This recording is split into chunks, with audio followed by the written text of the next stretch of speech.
that I have great passion to promote education in Pakistan and the province I was serving for 10 years, Punjab.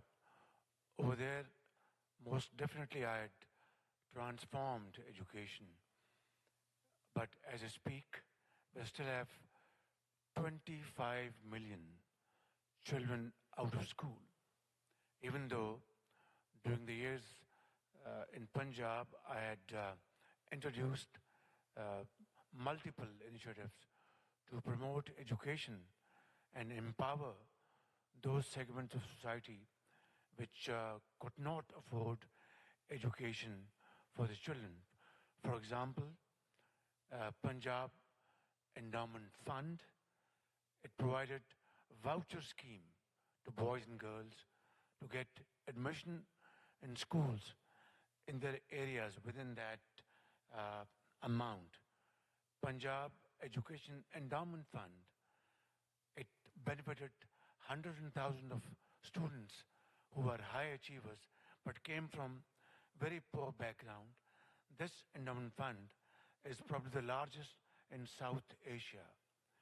It provided them with stipends to get education wherever they wanted to, and also abroad.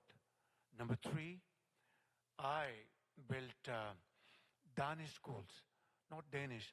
Danish is in English intellect.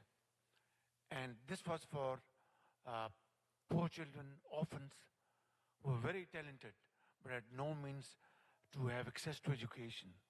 They would have otherwise lost in the dust of their villages.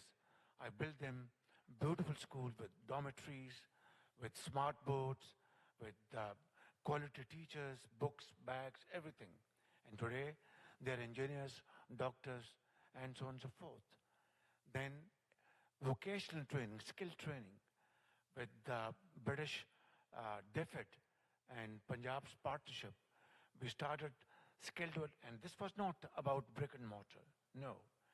It was about investing in the students, in the future, paying to the companies, for example, hoteliering company. We would pay them per student, and they would provide them the training.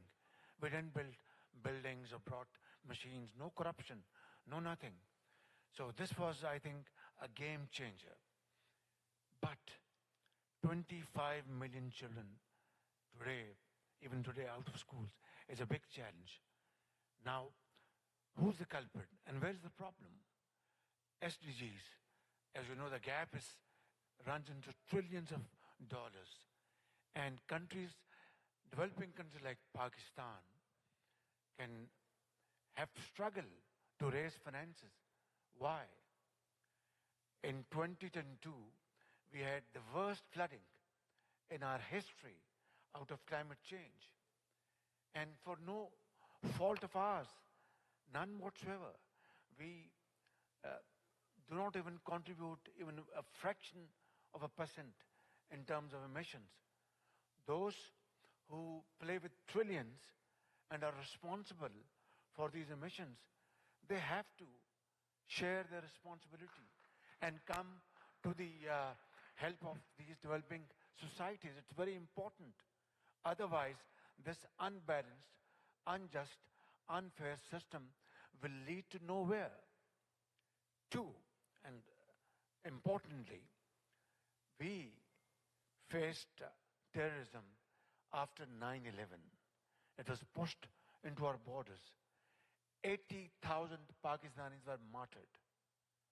And boys and girls, mothers, shopkeepers, doctors, engineers, soldiers, to fight this menace. And finally, we were able to beat them hands down. But in the process, we lost $150 billion as our economic loss.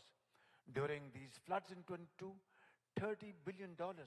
And yet, we are asked to borrow money, to pay borrowed money and loans. Is this the way? This vicious circle of death trap, I call it death trap, will not help at all the developing societies. So we have to strike a fair deal. Thank you very much.